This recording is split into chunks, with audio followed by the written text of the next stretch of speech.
ಕರ್ತನ ಪರಿಶುದ್ಧ ನಾಮಕ್ಕೆ ಸ್ತೋತ್ರವಾಗಲಿ. ಕರ್ತನ ಸನ್ನಿಧಾನದಲ್ಲಿ ಈ ದಿನ ಈ ಮುಂಜಾನೆ ಪ್ರಾರ್ಥನೆಯಲ್ಲಿ ನಾವು ಸೇರಿ ಬರುವುದಕ್ಕೆ ಕರ್ತನ ಕೊಟ್ಟಂತ ಕೃಪೆಗಾಗಿ ಕರ್ತನಿಗೆ ಸ್ತೋತ್ರ. Hallelujah, hallelujah. ಕರ್ತನ ಪರಿಶುದ್ಧ ನಾಮಕ್ಕೆ ಸ್ತೋತ್ರವಾಗಲಿ. ಕರ್ತನ ಸನ್ನಿಧಾನದಲ್ಲಿ ನಮ್ಮನ್ನು ನಾವು ಕರ್ತನ ಕರಗಳಿಗೆ ಒಪ್ಪಿಸೋಣ. ದೇವರು ನಮ್ಮ ಹೃದಯಗಳನ್ನ ತೆರೆಯದೆ, ದೇವರು ನಮ್ಮ ಜೊತೆ ಮಾತನಾಡದೆ ನಾವು ಆ ಮಾತುಗಳನ್ನ ವಿಧೇಯರಾಗಲು ಮತ್ತು ಅದರಂತೆ ನಡೆಯಲು ಸಾಧ್ಯವಿಲ್ಲ. ಹಲ್ಲೆಲೂಯ. ಅನೇಕ ಬಾರಿ ನಾವು ಕುಳಿತುಕೊಂಡು ವಾಕ್ಯವನ್ನು ಕೇಳಿದಾಗಲೂ ಕೂಡ ನಮಗೆ ಅನಿಸಿದೆಯಲ್ಲ, ಈ ವಾಕ್ಯ ನನಗೇ ದೇವರು ಹೇಳಿದ್ದಾರೆ, ಹಲ್ಲೆಲೂಯ, ಇದು ನನ್ನ ಹೃದಯಕ್ಕೆ ಮುಟ್ಟಿದೆ ಅನ್ನೋದನ್ನ ನಾವು ಅನೇಕ ಬಾರಿ ಒಬ್ಬ ಆತ್ಮಿಕವಾದ ವ್ಯಕ್ತಿ ಅದನ್ನ ಖಂಡಿತವಾಗಿ ತನ್ನ ಜೀವಿತದಲ್ಲಿ ಒಂದು ಬಾರಿ ಆದ್ರೂ ಅನುಭವ ಮಾಡಿರ್ತಾನೆ. ಹಲ್ಲೆಲೂಯ. ಕರ್ತನ ಪರಿಶುದ್ಧ ನಾಮಕ್ಕೆ ಸ್ತೋತ್ರವಾಗಲಿ. ಇವತ್ತಿನ ದಿವಸವೂ ಕೂಡ ಕರ್ತನು ನಿಮ್ಮ ಜೊತೆ ಮಾತನಾಡಲಿದ್ದಾನೆ. ಕರ್ತನು ಆ ಮಾತನಾಡೋದಕ್ಕಾಗಿ ನಾನು ಕರ್ತನಿಗೆ ಸ್ತೋತ್ರವನ್ನ ಮಾಡ್ತೇನೆ. ಹಲ್ಲೆಲೂಯ. ಪರಿಶುದ್ಧ ನಾಮಕ್ಕೆ ಸ್ತೋತ್ರವಾಗಿ ನಾವು ಧ್ಯಾನ ಮಾಡ್ತಾ ಇದ್ದೇವೆ. ಬಹಳ ದಿವಸಗಳ ಹಿಂದೆ ಆ ಫಾಸ್ಟಿಂಗ್ ಇರುವಂತ ಸಂದರ್ಭದಲ್ಲಿ ಏನ್ ಧ್ಯಾನ ಮಾಡ್ತಾ ಇದ್ದೇವೆ? ಎಫೆಸ ಬರೆದ ಪತ್ರಿಕೆಯಲ್ಲಿ 6ನೇ ಅಧ್ಯಾಯದಲ್ಲಿ ಕೊಡಲ್ಪಟ್ಟಿರುವಂತ ಸರ್ವಾಯುಧಗಳ ವಿಚಾರವಾಗಿ ನಾವು ಧರಿಸಿಕೊಳ್ಳಬೇಕು. ಅದಕ್ಕಿಂತ ಮುಂಚಿತವಾಗಿ ನಾವು ಏನನ್ನ ಕಲಿತಾ ಇದ್ದೇವೆ? ಕರ್ತನ ಅತ್ಯಧಿಕವಾದ ಶಕ್ತಿಯನ್ನ ನಾವು ಆಶ್ರಯಿಸಿಕೊಳ್ಳಬೇಕು. ಎರಡನೇಯಾಗಿ ನೋಡುವಾಗ ನಮ್ಮ ಶತ್ರು ಯಾರಾಗಿದ್ದಾನೆ ಅಂತ ನಾವು ತಿಳಿದಿರಬೇಕು. ಆ ಶತ್ರುವಿನ ತಂತ್ರಗಳು ಏನೆಂದು ನಾವು ತಿಳಿದಿರಬೇಕು. ಇಲ್ಲ ಅಂತಂದ್ರೆ ನಾವು ಶತ್ರುವಿನ ವಿರುದ್ಧವಾಗಿ ನಾವು ಯಾವ ರೀತಿಯಲ್ಲಿ ಇಕ್ವಿಪ್ ಆಗುವುದು ಅನ್ನೋದು ನಮಗೆ ತಿಳಿದು ಬರೋದಿಲ್ಲ. ಅದಕ್ಕೋಸ್ಕರವಾಗಿ ಆ ವಾಕ್ಯ ಈ ರೀತಿಯಲ್ಲಿ ಎಫೆಸ ಬರೆದ ಪತ್ರಿಕೆ 6ನೇ ಅಧ್ಯಾಯ 11ನೇ ವಚನ ಈ ರೀತಿಯಲ್ಲಿ, ಸೈತಾನನ ತಂತ್ರೋಪಾಯಗಳನ್ನು ನೀವು ಎದುರಿಸಿ ನಿಲ್ಲುವುದಕ್ಕೆ ಶಕ್ತರಾಗುವಂತೆ ದೇವರು ದಯಪಾಲಿಸುವ ಸರ್ವಾಯುಧಗಳನ್ನ ಧರಿಸಿಕೊಳ್ಳಿರಿ. ಹಲ್ಲೆಲೂಯ. ಪರಿಶುದ್ಧ ನಾಮಕ್ಕೆ ಸ್ತೋತ್ರ. ಒಂದು ಶತ್ರುವಿನ ಸ್ಟ್ರಾಟಜಿಯನ್ನ ಅರಿಯದೆ ನಾವು ಯುದ್ಧ ತಂತ್ರವನ್ನ ರೂಪಿಸಲು ಸಾಧ್ಯವಿಲ್ಲ. ಹಲ್ಲೆಲೂಯ. ಕರ್ತನ ಪರಿಶುದ್ಧ ನಾಮಕ್ಕೆ ಸ್ತೋತ್ರವಾಗಲಿ. ಆ ಒಂದು ಶತ್ರು ನಮ್ಮ ವಿರೋಧಿಯಾದ ವ್ಯಕ್ತಿ ಏನು ಮಾಡ್ತಾನೆ, ಏನ್ ತಂತ್ರವನ್ನು ರೂಪಿಸುತ್ತಾನೆ, ನಾವು ಪ್ರೀ ಪ್ಲಾನ್ಡ್ ಆಗಿ ನಮಗೆ ಗೊತ್ತಿಲ್ಲ ಎನ್ನುವುದಾದರೆ, ನಾವು ಅದನ್ನು ತಿಳಿಯದೆ ಜೀವಿಸಿದ್ದೆ ಎನ್ನುವುದಾದರೆ ಆತನು ಸುಲಭವಾಗಿ ನಮ್ಮ ಮೇಲೆ ಆಕ್ರಮಣವನ್ನು ಮಾಡ್ತಾನೆ. ಅದಕ್ಕೋಸ್ಕರವಾಗಿ ನಾವು ಮೊದಲನೇದಾಗಿ ಆತನು ಏನ್ ತಂತ್ರೋಪಾಯ ಮಾಡುತ್ತಾನೆ ಎಂದು ನೋಡುವಾಗ, ಮೊದಲನೇದಾಗಿ ಅವನು ವಂಚನೆ ಆತ್ಮವುಳ್ಳವನ್ನ ವಂಚಿಸುವ ಮಾತುಗಳನ್ನ, ವಂಚಿಸುವ ಕ್ರಿಯೆಗಳನ್ನ ನಮ್ಮ ಮುಂದೆ ತರುವಾತನಾಗಿದ್ದಾನೆ. ಅದೇ ರೀತಿಯಲ್ಲಿ ಎರಡನೇದಾಗಿ ವ್ಯಕ್ತಿಯ ಆ ವಂಚನೆಯನ್ನು ಯಾವ ರೀತಿ ಮಾಡ್ತಾನೆ? ಒಂದು ಆಲೋಚನೆಯ ಮುಖಾಂತರ, ಇನ್ನೊಂದು ವ್ಯಕ್ತಿಯ ಮುಖಾಂತರ ನಮ್ಮನ್ನ ವಂಚಿಸುತ್ತಾನೆ. ಎರಡನೇದಾಗಿ ನೋಡುವಾಗ ಆತನು ಅವಿಧೇಯತೆಗೊಳಪಡಿಸುತ್ತಾನೆ. ಯಾವುದಾದ್ರೂ ದೇವರ ವಾಕ್ಯವನ್ನ ಹೇಳುವಂತ ಸಮಯದಲ್ಲಿ, ಆಜ್ಞೆಯನ್ನು ಹೇಳುವಂತ ಸಮಯದಲ್ಲಿ ನಾವು ಅದರ ವಿರುದ್ಧವಾಗಿ ಅವಿಧೇಯತೆ ತೋರಿಸುವಂತೆ ನಮ್ಮನ್ನ ಮಾಡುತ್ತಾನೆ. ಅನೇಕ ಬಾರಿ ನಾನು ಈ ಒಂದು ವಿಚಾರಕ್ಕೆ ಅವಿಧೇಯತೆ ಯಾಕೆ ತೋರಿಸಿದೆ, ನನಗೆ ಇದರಲ್ಲಿ ಏನ್ ಲಾಭ ಅನ್ನುವಂತ ಆಲೋಚನೆ ನಾವು ಅನೇಕ ಬಾರಿ ಮಾಡಿದ್ದೇವೆ.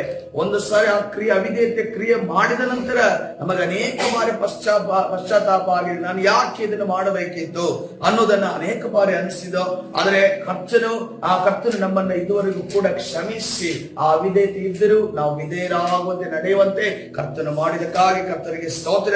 ಮೂರನೇದಾಗಿ ಕರ್ತನ ಸನ್ನಿಧಾನದಲ್ಲಿ ನಾವು ಧ್ಯಾನ ಮಾಡಬೇಕಂತ ವಿಚಾರ, ಆತನು ಪರಿಶುದ್ಧತೆಯನ್ನ, ದೇವರಿಗೆ ಇಷ್ಟವಾದ, ನಮ್ಮಲ್ಲಿರುವಂತ ಇಷ್ಟವಾದ ವಿಚಾರ ಯಾವ್ದು ಅಂದ್ರೆ ಹೋಲಿನೆಸ್ ಎಂದು ನಾವು ನೋಡ್ತೇವೆ. ಪರಿಶುದ್ಧತೆ ವಿಚಾರ. ಆತನು ಪರಿಶುದ್ಧನಾಗಿರೋ ಪ್ರಕಾರ ಆತನ ಜನರು ಕೂಡ ಪರಿಶುದ್ಧರಾಗಬೇಕೆಂದು ಬಯಸ್ತಾನೆ. ಇದನ್ನ ಆತನ ಕೆಡಿಸುವುದಕ್ಕೆ ನೋಡ್ತಾನೆ. ಯಾವ ರೀತಿಯಲ್ಲಿ ಒಬ್ಬ ಯವನ ಪ್ರಾಯಕ್ಕೆ ಬಂದಂತ ಅಥವಾ ಏಜ್ಗೆ ಬಂದಂತ ವ್ಯಕ್ತಿ ಒಂದು ಸ್ತ್ರೀಯನ್ನ ಕೆಡಿಸುವುದಕ್ಕೆ ಯಾವ ರೀತಿಯಲ್ಲಿ ಶತ್ರು ಆಕೆಯನ್ನ ಆಕ್ರಮಣ ಮಾಡುವುದಕ್ಕೆ ನೋಡ್ತಾರೋ, ಅದೇ ರೀತಿಯಲ್ಲಿ ನಾವು ಆತ್ಮಿಕ ವ್ಯಭಿಚಾರಕ್ಕೆ ಒಳಗಾಗುವ ಹಾಗೆ ಸೈತನು ನಮ್ಮನ್ನ ಕೆಡಿಸುವುದಕ್ಕೆ ನೋಡ್ತಾನೆ. ಆದರೆ ಅವನು ಯಾವ ರೀತಿಯಲ್ಲಿ ಕೆಡಿಸ್ತಾನೆ, ಯಾವ ರೂಪದಲ್ಲಿ ಅವನು ಬರ್ತಾನೆ ಅನ್ನೋದನ್ನ ಗಮನಿಸುವಾಗ ನಾವು ಮೊದಲನೇದಾಗಿ ತಿಳ್ಕೊಳ್ಳುವ ವಿಚಾರ ಏನಂತಂದ್ರೆ, ನಮ್ಮ ಬಲಹೀನತೆಯನ್ನ ನಾವು ಅರ್ಚಿಕೊಳ್ಬೇಕು. ನಮ್ಮನ್ನ ನಾವು ಮೊದಲನೇದಾಗಿ ನಾವು ಅರ್ಚಿಕೊಳ್ಬೇಕು. ಅದು ಆವಾಗ ಮಾತ್ರನೇ ಯಾವ ಮಾರ್ಗದಲ್ಲಿ ಅವನು ಬರುತ್ತಾನೆ ಅನ್ನೋದನ್ನ ಗಮನಿಸಬೇಕು. ಯಾಕೆಂದ್ರೆ ಇಲ್ಲೊಬ್ಬ ಪ್ರವಾದಿ ಇದ್ದಾನೆ. ಆ ಪ್ರವಾದಿಗೆ ಆತನ ವೀಕ್ನೆಸ್ ಏನು ಅಂತ ಅನ್ಕೊಂಡು ಆತನಿಗೆ ಗೊತ್ತಿಲ್ಲ. ಆತನ ಬಲಹೀನತೆ ಏನು ಎಂದು ಆತನಿಗೆ ಗೊತ್ತಿಲ್ಲ. ಆತನ ಬಲಹೀನತೆ ಏನೆಂದು ಗೊತ್ತಿಲ್ಲದ ನಿಮಿತ್ತವಾಗಿ ಸೈತನನ್ನು ಸುಲಭವಾಗಿ ಅವನನ್ನ ಕೆಟ್ಟ ತೋಡಿಸಿ ಅದನ್ನು ಒಳಗಡೆ ಹಾಕ್ತಾ ಇದ್ದಾನೆ. ಈ ವಿಚಾರವನ್ನ ಧ್ಯಾನ ಮಾಡ್ಲಿಕ್ಕೆ ಹೋಗೋಣ. ಅರಣ್ಯಕಾಂಡ 22ನೇ ಅಧ್ಯಾಯ 9ನೇ ವಚನ ಎಲ್ರಿಗೂ ಗೊತ್ತಿರುವಂತಹ ವಿಚಾರ. ಆದ್ರೆ ಇವತ್ತಿನ ದಿವಸ ನಾವು ಯಾವ ರೀತಿಯಲ್ಲಿ ಓದಿದ್ದೇವೆ, ಇಸ್ರೇಲರ ವಿರುದ್ಧವಾಗಿ ಆತನ ಕಾರ್ಯ ಮಾಡಿದನು, ಇಸ್ರೇಲರ ವಿರುದ್ಧವಾಗಿ ತಂತ್ರವನ್ನ ರೂಪಿಸಿದನು, ಇಸ್ರೇಲರ ವಿರುದ್ಧವಾಗಿ ಆ ಕಾರ್ಯವನ್ನ ಮಾಡುವುದಕ್ಕೆ ಬಂದನು. ಅದರ ಅನ್ಯ ಜನರ ಒಂದು ರಾಜನ ಮುಖಾಂತರವಾಗಿ ಆ ಪ್ರವಾದಿ ಪ್ರೇರೇಪಣೆಗೊಳಗಾದನು ಅನ್ನೋದನ್ನ ನಾವು ಓದಿದ್ದೇವೆ. ಇವತ್ತಿನ ದಿವಸ ಬೇರೆ ಒಂದು ದೃಷ್ಟಿಯಿಂದ ನಾವು ಇವತ್ತಿನ ದಿವಸ ಧ್ಯಾನ ಮಾಡುವವರಾಗೋಣ. ಈ ವ್ಯಕ್ತಿ ಯಾವ ರೀತಿಯಲ್ಲಿ ಸೈತಾನನ ಒಂದು ಬಲೆಗೆ ಬಿದ್ದನು ಅನ್ನೋದನ್ನ ಗಮನಿಸುವಾಗ ಅಲ್ಲಿರುವಂತ ಆ ಒಂದು ರಾಜನು ಆಡುವಂತ ಮಾತುಗಳನ್ನ ಈ ಸಮಯದಲ್ಲಿ ನಾವು ಗಮನಿಸೋಣ. ಅರಣ್ಯಕಾಂಡ 22ನೇ ಅಧ್ಯಾಯ 9ನೇ ವಚನದಲ್ಲಿ ನೋಡುವಾಗ ಅಲ್ಲಿ ಏನ್ ನಡೀತಾ ಇದೆ, ಇಸ್ರೇಲರು ಪಾಳೆಯ ಮಾಡಿಕೊಂಡು ಪಾಳೆಯ ಹಾಕಿಕೊಂಡು ಅವರು ಕೂತಿದ್ದಾರೆ. ಆ ಪಾಳೆ ಹಾಕೋದ ಕೂರುವಾಗ ಯಾರಿಗೆ ಹೆದರಿಕೆ ಭಯ ಉಂಟಾಗುತ್ತದೆ, ಅಲ್ಲಿ ಸುತ್ತಲಿದ್ದಂತ ಮೋವಾಬ್ಯ ರಾಜನದ ಬಾಲಾಕನಿಗೂ ಆತನ ಪ್ರಜೆಗಳಿಗೂ ಭಯ ಉಂಟಾಗ್ತದೆ. ಏನಂತಂದ್ರೆ ಇವರು ಐಗುಪ್ತ ದೇಶದಲ್ಲಿ ಇದ್ದಂತವರು. ಆವಾಗ ಐಗುಪ್ತ ದೇಶ ಪರವಾದಂದ್ರೆ ಒಂದು ದೊಡ್ಡ ಕಿಂಗ್ಡಮ್. ಯಾವ ರೀತಿಯಲ್ಲಿ ಈಗ ಅಮೆರಿಕ ಇದೆಯೋ, ಅಮೆರಿಕವನ್ನ ಸೋಲಿಸಿ ಬಂದು ನಿಂತಂತ ವ್ಯಕ್ತಿ ಯಾವ ರೀತಿಯ ಒಂದು ಘನಮಾನವನ್ನು ಹೊಂದಿರುತ್ತಾನೋ ಅದೇ ರೀತಿಯ ಒಂದು ಘನಮಾನವನ್ನ ಆ ಸಮಯದಲ್ಲಿ ಯಾರು ಹೊಂದಿದ್ರು, ಇಸ್ರೇಲರು ಹೊಂದಿದ್ರು. ಸಂಪೂರ್ಣವಾಗಿ ಐಗುಪ್ತ ದೇಶ, ಐಗುಪ್ತ ಕಿಂಗ್ಡಮ್ ಏನಿದೆ, ಆ ರಾಜ್ಯ ಏನಿದೆ, ಸಂಪೂರ್ಣವಾದ ರಾಜ್ಯತ್ವದ ನಾಶವಾಗಿದ್ದನ್ನ ಅದು ನಾಶವಾಗಿದ್ದು ನಾರ್ಮಲ್ ಸ್ಥಿತಿಯಲ್ಲಿ ಇವರು ಯುದ್ಧ ಮಾಡಿ ಗೆದ್ದಿರೋದಾದ್ರೆ ಯಾವುದಾದ್ರೂ ಶಸ್ತ್ರಾಸ್ತ್ರಗಳನ್ನ ರೂಪಿಸಿ, ತಂತ್ರಗಳನ್ನ ರೂಪಿಸಿ, ಅವರ ಯುದ್ಧ ವಿದ್ಯೆ ಏನೆಂದು ಕಲಿತುಕೊಂಡು ತಂತ್ರವನ್ನ ರೂಪಿಸಿ, ಆದ್ರೆ ಅದು ಸಾಮಾನ್ಯವಾಗಿ ಆದಂತ ಸೋಲಲ್ಲ. ಅದು ಸೋಲೇನಿದೆ, ಸಮುದ್ರವೇ ಇಬ್ಬಾಗವಾಗಿ ಸಂಪೂರ್ಣವಾದ ಫರೋನ ಸೈನ್ಯವು ಆ ಸಮುದ್ರ ಒಳಗಡೆ ಬಿದ್ದು ಸತ್ತಂತ ಒಂದು ನಿದರ್ಶನವನ್ನ ಈ ಮೋವಾಬಿನ ರಾಜನಾದ ಬಾಲಾಕನು ಅಲ್ಲಿ ಕೇಳಿರುವ ಆತನ. ಇದನ್ನ ಕೇಳಿದಾಗ ಇವರು ನಮ್ಮ ಬಳಿ ಬರುತ್ತಿದ್ದಾರೆ ಅಂದ್ರೆ ಇದು ಸುಮ್ಮನೆ ಕೂರುವವರಲ್ಲ, ನಮಗೂ ಕೂಡ ತೊಂದರೆ ಕೊಡುವವರಾಗಿದ್ದಾರೆ, ನಮ್ಮನ್ನು ಕೂಡ ಒಂದು ದಿವಸ ವಶಪಡಿಸಿಕೊಳ್ಳುವವರಾಗಿದ್ದಾರೆ ಅನ್ನೋದನ್ನ ಹೆದರಿಕೊಂಡು ಅದನ್ನ ಏನು ಮಾಡ್ತಾ ಇದ್ದಾನೆ, ಈಗ ಇವರ ಒಂದು ಸೈನ್ಯದ ಮೇಲೆ ಯುದ್ಧವನ್ನ ಜಯಿಸುವುದಕ್ಕೆ ನನ್ನ ಬಳಿ ದೊಡ್ಡ ಸೈನ್ಯ ಇದೆ, ನನ್ನ ಬಳಿ ದೊಡ್ಡ ಸೈನ್ಯ ಇದೆ. ಆದರೆ ಇವರು ಗೆದ್ದದ್ದು ಸಾಮಾನ್ಯ ಸ್ಥಿತಿಯಲ್ಲೆಲ್ಲ, ಇವರು ಅಸಾಧಾರಣವಾಗಿ ಗೆದ್ದಿದ್ದಾರೆ. ಸೊ ಆಗಿರೋದ್ರಿಂದ ಅದನ್ನ ನಾನು ಇದು ಮಾಡಬೇಕು, ಅದನ್ನ ನಾನು ಶಮನ ಮಾಡಬೇಕು ಅಂತಂದ್ರೆ ನಾನು ಯಾರನ್ನ ಕರೆದುಕೊಂಡು ಬರಬೇಕು, ಒಬ್ಬ ಪ್ರವಾದಿ ನನಗೆ ಸಿಕ್ಕಬೇಕು. ಆತನ ಯಾರ ಪ್ರವಾದಿ ಆಗಿರಬೇಕು, ಆತನ ಯೆಹೋವನ ಪ್ರವಾದಿ ಆಗಿರಬೇಕು. ಹಲ್ಲೆಲೂಯಾ. ಆ ಯೆಹೋವನ ಪ್ರವಾದಿ ಯಾರಾಗಿದ್ದಾನೆ, ಆತನ ಬೀಳಾಮನಾಗಿದ್ದಾನೆ. ಈ ಬೀಳಾಮನಿಗೆ ಏನು ವೀಕ್ನೆಸ್ ಇದೆ ಅನ್ನೋದನ್ನ ನಾವು ಗಮನಿಸಿ ನೋಡೋಣ. ಅರಣ್ಯಕಾಂಡ 22ನೇ ಅಧ್ಯಾಯ 9ನೇ ವಚನದಲ್ಲಿ ದೇವರು ಬೀಳಾಮನ ಬಳಿಗೆ ಬಂದು ನಿನ್ನ ಬಳಿಯಲ್ಲಿರುವ ಆ ಮನುಷ್ಯರು ಯಾರೆಂದು ಕೇಳಲು ಬೀಳಾಮನು ಮೋವಾಬ್ಯರ ಅರಸನು ಅಂದರೆ ಚಿಪ್ಪೋರನ ಮಗನಾದ ಬಾಲಾಕನು ನನ್ನ ಬಳಿಗೆ ದೂತರನ್ನು ಕಳುಹಿಸಿ ಚಿತ್ತಾಯಿಸಬೇಕು. ಒಂದು ಜನಾಂಗವು ಐಗುಪ್ತ ದೇಶದಿಂದ ಹೊರಟು ಬಂದಿದೆ, ಅವರು ನೆಲವನ್ನೆಲ್ಲ ಮುಚ್ಚಿಕೊಂಡಿದ್ದಾರೆ. ನೀನು ಬಂದು ಅವರಿಗೆ ಶಾಪ ಕೊಡಬೇಕು, ಕೊಟ್ಟರೆ ಅವರನ್ನು ಸೋಲಿಸಿ ಹೊರಡಿಸಿ ಬಿಡುವುದಕ್ಕೆ ನನ್ನಿಂದಾದೀತೆಂದು ಹೇಳಿ ಕಳುಹಿಸಿದ್ದಾನೆ ಎಂದು ಉತ್ತರ ಕೊಟ್ಟನು. ಅದಕ್ಕೆ ದೇವರು, ನೀನು ಅವರ ಜೊತೆಯಲ್ಲಿ ಹೋಗಬಾರದು, ಆ ಜನಾಂಗದವರು ನನ್ನ ಆಶೀರ್ವಾದವನ್ನು ಹೊಂದಿದವರು, ಅವರನ್ನು ಶಾಪಿಸಬಾರದು ಎಂದು ಹೇಳಿದನು. ಹಲ್ಲೆಲೂಯಾ. ಕರ್ತನ ಪರಿಶುದ್ಧ ನಾಮಕ. ಆ ಜನಾಂಗ ಯಾರಂತೆ, ಅವರು ಆಶೀರ್ವದಿಸಲ್ಪಟ್ಟವರು. ಅದೇ ರೀತಿಯಲ್ಲಿ ಈಗ ಆ ಜನಾಂಗ ಯಾರಾಗಿದ್ದೇವೆ, ಆತ್ಮಿಕ ಇಸ್ರೇಲರದ ನಾವು ಕೂಡ ಆ ಜನಾಂಗದವರೇ ಆಗಿದ್ದೇವೆ. ಹಲ್ಲೆಲೂಯಾ. ನಮ್ಮ ಮೇಲೆ ಯಾರು ಶಾಪವನ್ನ ಮಾಡುವುದಾಗಲಿ, ಅದೇ ರೀತಿಯಲ್ಲಿ ನಮ್ಮ ಮೇಲೆ ಯಾವುದಾದ್ರೂ ದುಷ್ಟ ಕಾರ್ಯಗಳನ್ನು ಮಾಡುವುದಾಗಲಿ, ನಮ್ಮ ಮೇಲೆ ಮಾತ್ರದ ಶಕ್ತಿಯನ್ನು ಪ್ರಯೋಗ ಮಾಡುವುದಾಗಲಿ, ಅದು ಎಂದಿಗೂ ಸಾಧ್ಯವಿಲ್ಲ. ನಾವು ದೇವರಲ್ಲಿ ಬದ್ಧವಾಗಿ ನಡೆಯುವುದಾದರೆ ಕರ್ತನು ನಮ್ಮನ್ನ ಅದನ್ನ ಮೆಚ್ಚಿ ನಿಲ್ಲುವಂತೆ, ಅದರಲ್ಲಿ ಜಯವನ್ನು ಹೊಂದುವಂತೆ ಮಾಡುವಂತನಾಗಿದ್ದಾನೆ. ಇಲ್ಲಿ ಬೀಳಾಮನಿಗೆ ಈ ರೀತಿಯ ಒಂದು ರಿಕ್ವೆಸ್ಟ್ ಬರುವಾಗ, ನೀನು ಅವರನ್ನು ಹೋಗಿ ನೀನು ಶಪಿಸಬೇಕು. ಯೆಹೋವನ ಪ್ರವಾದಿಯಾದವನು ಯಾವುದೇ ಕಾರಣಕ್ಕೂ ಅವನು ಇಸ್ರೇಲರನ್ನು ಶಪಿಸೋದಕ್ಕೆ ಹೋಗೋದಿಲ್ಲ, ಇಸ್ರೇಲ್ ಲ್ಯಾಂಡ್ ಅನ್ನ ಶಪಿಸೋದಕ್ಕೆ ಹೋಗೋದಿಲ್ಲ, ದೇವರ ವಾಕ್ಯವನ್ನ ಈ ರೀತಿ ನಡೆಯಬಾರದು ಅನ್ನೋದಕ್ಕೆ ಸಾಧ್ಯವಿಲ್ಲ. ಆದ್ರೆ ಈ ವ್ಯಕ್ತಿಯ ಒಂದು ವೀಕ್ನೆಸ್ ಅನ್ನು ಹಿಡಿದುಕೊಂಡು ಆತನ ಎಲ್ಲಿ ಬರುತ್ತಾ ಇದ್ದಾನೆ, ಬಾಲಕನ ಎಲ್ಲಿ ಬರ್ತಾ ಇದ್ದಾನೆ, ಆತನ ಬಳಿ ಬಂದು ಏನನ್ನ ಹೇಳ್ತಾ ಇದ್ದಾನೆ, ನೀನು ಹೋಗಿ ಇಸ್ರೇಲನ್ನ ಶಪಿಸಬೇಕು. ಹಲ್ಲೆಲೂಯಾ. ಕರ್ತನ ಪರಿಶುದ್ಧ ನಾಮಕ್ಕೆ ಸ್ತೋತ್ರವಾಗಲಿ. ಅನೇಕ ಬಾರಿ ನಮ್ಮ ಜೀವಿತದಲ್ಲಿ ಕೂಡ ನಮ್ಮನ್ನ ನಾವು ಇವತ್ತಿನ ದಿವಸ ನಾವು ತಿಳಿದುಕೊಳ್ಳಬೇಕು. ನಮ್ಮ ವೀಕ್ನೆಸ್ ಏನು, ನಮ್ಮ ಬಲಹೀನತೆ ಏನು, ಇದರಿಂದ ನಾವು ತಪ್ಪಿಸಿ ಹೇಗೆ ನಾನು ಹೋಗೋದು ಅನ್ನೋದನ್ನು ಇವತ್ತಿನ ದಿವಸ ನಾವು ಅರಿತುಕೊಳ್ಳಬೇಕಾಗಿದೆ. ಇಲ್ಲವಾದರೆ ಹೋದರೆ ಈ ಪ್ರವಾದಿ ಸಿಕ್ಕಿಕೊಂಡ ರೀತಿಯಲ್ಲಿ ಸಿಕ್ಕಿಕೊಳ್ಳುವಂತ ಪರಿಸ್ಥಿತಿ ಬರುತ್ತದೆ. ಅರಣ್ಯಕಾಂಡ 22ನೇ ಅಧ್ಯಾಯ 15ನೇ ವಚನ ನಾವು ನೋಡುವಾಗ ಅಲ್ಲಿ ಏನಂತ ಹೇಳ್ತಿದ್ರೆ, ಮೊದಲನೇ ಬಾರಿ ಟ್ರೈನ್ ನಡೆದಿದೆ. ಏನ್ ಟ್ರೈನ್ ನಡೆದಿದೆ? ನೀನು ಹೋಗಿ ಶಪಿಸಬೇಕು ಅಂತ ಹೇಳಿದಾಗ ಅಲ್ಲಿ ದೇವರು ಅಲ್ಲಿ ಶಪಿಸೋದಕ್ಕೆ ಅವನ ಬೆಟ್ಟ ಹತ್ತಿ ಯಜ್ಞವನ್ನ ಅರ್ಪಿಸಿ ಶಪಿಸೋದಕ್ಕೆ ತನ್ನ ಕೈ ಎತ್ತುವಾಗ ಆತನಿಗೆ ದೇವರು ಹೇಳ್ತಾ ಇದ್ದಾರೆ, ನೀನು ಈ ಜನಾಂಗವನ್ನ ನೋಡಿ ನಿನ್ನ ಶಪಿಸಕೂಡುದು, ಈ ಜನಾಂಗವನ್ನ ನೀನು ಆಶೀರ್ವಾದ ಮಾಡಬೇಕು ಅನ್ನೋದನ್ನ ಹೇಳುದನ್ನ ಗಮನಿಸಿ. ಆಗ ಈ ರಿಟರ್ನ್ ಬಂದಾಗ ಆ ಬಾಲಾಕನು, ಆ ಮೋವಾಬ್ಯ ರಾಜ್ಯದ ಒಂದು ರಾಜನು ನೋಡ್ರಿ ಪ್ರವಾದಿಯ ವೀಕ್ನೆಸ್ ಅನ್ನ ಹೆಂಗೆ ಕಂಡು ಹಿಡಿದುಕೊಂಡಿದ್ದಾನೆ. ಆದ್ರೆ ಬಾಲಾಕನು ಅವರಿಗಿಂತಲೂ ಘನವಂತರಾದ ಹೆಚ್ಚು ಮಂದಿ ಪ್ರಧಾನರನ್ನು ಕಳುಹಿಸಿದನು. ಏನ್ ಗಮನಿಸಿರಿ, ಅವರಿಗಿಂತಲೂ ಘನವಂತರಾದ್ರೆ ಅವರು ಒಳ್ಳೆ ಸ್ಟೇಟಸ್ ಅಲ್ಲಿರುವವರು, ಶ್ರೀಮಂತರಾದ ವ್ಯಕ್ತಿಗಳನ್ನ ಕಳಿಸ್ತಾ ಇದ್ದಾನೆ. ಅವರು ಬೀಳಾಮನ ಬಳಿಗೆ ಬಂದು ಅವನಿಗೆ, ನೀನು ದಯಮಾಡಿ ನನ್ನ ಬಳಿ ಬರುವುದಕ್ಕೆ ಯಾವ ಅಡ್ಡಿಯನ್ನು ಹೇಳಬೇಡ, ನಾನು ನಿನ್ನನ್ನು ಬಹಳವಾಗಿ ಘನಪಡಿಸುವೆನು, ನೀನು ಏನು ಹೇಳಿದರೂ ಅದನ್ನು ಮಾಡುತ್ತೇನೆ, ನೀನು ಅಗತ್ಯವಾಗಿ ಬಂದು ಈ ಜನವನ್ನು ನನಗೋಸ್ಕರ ಶಪಿಸಬೇಕೆಂದು ಚಿಪ್ಪೋರನ ಮಗನಾದ ಬಾಲಾಕನು ಹೇಳುತ್ತಾನೆಂದು ತಿಳಿಸಿದರು. ಅದಕ್ಕೆ ಬೀಳಾಮನು, ಬಾಲಾಕನು ಇಲ್ಲಿ ಏನಾಗ್ತಿದೆ, ಬಾಲಕನಿಗೆ ಏನ್ ವೀಕ್ನೆಸ್ ತಿಳ್ಕೊಂಡಿದ್ದಾನೆ, ಈ ಯಹೂದಿಗೆ ಏನ್ ಬೇಕು, ಈ ಪ್ರವಾದಿಗೆ ಏನ್ ಬೇಕು, ಇವನಿಗೆ ಹಣ ಬೇಕು ಅನ್ನೋದನ್ನ ತಿಳಿದುಕೊಂಡಿದ್ದಾನೆ. ಇವನ ವೀಕ್ನೆಸ್ ಏನು? ಪ್ರವಾದಿದ್ದು ಇವನಿಗೆ ಹಣ ಬೇಕು. ಹಣ ಕೊಟ್ರೆ ಇವನಿಗೆ ಏನು ಬೇಕಾದ್ರೂ ಮಾಡ್ತಾನೆ. ಈಗಿನ ನಾವು ಇದು ನ್ಯಾಯ ಕಾನೂನನ್ನು ನೋಡುವಾಗ ಕಾನೂನಿನ ಮಧ್ಯದಲ್ಲಿ ನಾವು ಹಣ ಕೊಟ್ರೆ ಎಲ್ಲ ನಡೆಯುತ್ತೆ. ಆಫೀಸಲ್ಲಿ ಹಣ ಕೊಟ್ರೆ ಎಲ್ಲ ನಡೆಯುತ್ತೆ ಅನ್ನೋ ರೀತಿಯಲ್ಲಿ ಕೆಲವು ಅವ್ರಿಗೆ ಗೊತ್ತಿಲ್ಲ, ನಾನು ಅಧಿಕಾರಿ ಆಗಿದ್ದೇನೆ, ಹೌದು ನಾನು ಸೀಟಲ್ಲಿ ಕೂತಿದ್ದೇನೆ, ಆದ್ರೆ ಜನಸಾಮಾನ್ಯರ ಮಧ್ಯದಲ್ಲಿ ನಾನು ಚೀಪ್ ಆಗಿದ್ದೇನೆ ಅನ್ನೋದರ ರೀತಿಯಲ್ಲಿ. ಈಗಿನ ರಾಜಕಾರಣಿಗಳ ಬಗ್ಗೆ, ಮೊದಲ ರಾಜ್ಯದ ಬಗ್ಗೆ ಯಾವ ರೀತಿ ಗೌರವ ಕೊಡ್ತಾ ಇದ್ರು ಅಂತಂದ್ರೆ, ಅವರು ನಮ್ಮ ಪಾಲನೆ ಮಾಡುವವರು, ನಾವು ಅವರು ಒಂದು ಪ್ರಜೆಗಳಾಗಿದ್ದೇವೆ, ಒಂದು ದೇವರ ಸ್ಥಾನದಲ್ಲಿ ಇಡ್ತಾ ಇದ್ರು. ಆದ್ರೆ ಈಗಿನ ರಾಜಕಾರಣಿಗಳನ್ನ ಯಾವ ಸ್ಥಾನದಲ್ಲಿ ಇಟ್ಟಿದ್ದಾರೆ? ಅವ್ರಿಗೆ ಹಣ ಬಿಸಾಕಿದ್ರೆ, ಬಿಸ್ಕಿಟ್ ಯಾವ ರೀತಿಯಲ್ಲಿ ನಾಯಿಗೆ ಬಿಸಾಕ್ತಾರೋ ಅದೇ ರೀತಿಯಲ್ಲಿ ಬಿಸಾಕಿದ್ರೆ ಸಾಕು, ಕೆಲಸ ನಡೆಯುತ್ತೆ ಅನ್ನುವ ರೀತಿಯಲ್ಲಿ ನಡೀತೆ. ಆದ್ರೆ ಆ ರಾಜಕಾರಣಿಗೆ ಗೊತ್ತಿಲ್ಲ, ನಾನು ಕಾರಲ್ಲೇ ಬಂದಿರಬಹುದು, ನನಗೆ ರೆಸ್ಪೆಕ್ಟ್ ಇರ್ಬೋದು, ನಮ್ಮ ಮಾಲೆಗಳು ಬೀಳ್ತಿರೋದು, ಜೈಕಾರ ಆಗ್ತಿರ್ಬೋದು, ಆದ್ರೆ ನನ್ನ ಪ್ರಜೆ ನನ್ನ ಬಗ್ಗೆ ಏನೇ ಆಶ್ರಯ ಮಾಡ್ತಿದೆ ಅಂತಂದ್ರೆ ಕೇವಲ ಹಣದ ಹಿಂದೆ ಹೋಗುವಂತ ಒಂದು ನಾಯಿಯ ರೀತಿಯಲ್ಲಿದ್ದಾನೆ ಅನ್ನೋದನ್ನ ಪ್ರಜೆಯ ಮನಸ್ಸಿನಲ್ಲಿರುವಂತ ತಾತ್ಪರ್ಯ. ಹಲ್ಲೆಲೂಯಾ. ಕರ್ತನ ಪ್ರಜೆ ಅದೇ ರೀತಿಯಲ್ಲಿ ಇವನು ಏನ್ ಕಂಡು ಹಿಡ್ಕೊಂಡಿದ್ದಾನೆ, ಇವನಿಗೆ ಹಣ ಬಿಸಾಕಿದ್ರೆ ಸಾಕು, ಇವನಿಗೆ ಐಶ್ವರ್ಯ ಕೊಟ್ರೆ ಸಾಕು, ಚಿನ್ನ ಬೆಳ್ಳಿ ಕೊಟ್ರೆ ಸಾಕು, ಇವನಿಗೆ ಏನು ಬೇಕಾದ್ರೂ ಮಾಡ್ತಾನೆ. ಅದೇ ರೀತಿಯಲ್ಲಿ ಅವನು ಆ ಒಂದು ಕಾರ್ಯವನ್ನ ಮಾಡುವುದಕ್ಕೆ ಮುಂದಾಗುವುದನ್ನು ಇದು ನೋಡುತ್ತಿದ್ರೆ ಒಂದು ನಮಗೆ ಬಾಲಕನಲ್ಲಿ ಕಾಣ್ತಾ ಇದ್ದಾನೆ. ಬಾಲಕನ ಹಿಂದೆ ಇದ್ದು ಕಾರ್ಯ ಮಾಡ್ತಿರೋನು ಯಾರಾಗಿದ್ದಾನೆ? ಸೈತಾನನಾಗಿದೆ. ಈ ಆಲೋಚನೆ ಮನುಷ್ಯನ ಹೃದಯದಿಂದ ಬರುವಂತಹ ಆಲೋಚನೆ ಅಲ್ಲ, ಇದು ಸೈತಾನನಿಂದ ಆ ಪ್ರವಾದಿಯನ್ನ ಬೀಳುವುದಕ್ಕೆ ಬಂದಂತ ಆಲೋಚನೆ ಆಗಿದೆ. ಹಲ್ಲೆಲೂಯಾ. ಮುಂದೆ ನೋಡ್ರಿ, ಇನ್ನೂ ಕೂಡ ತಾನು ಆ ಪ್ರವಾದಿ ಚೀಪ್ ಆಗ್ತಾ ಇದ್ದಾನೆ.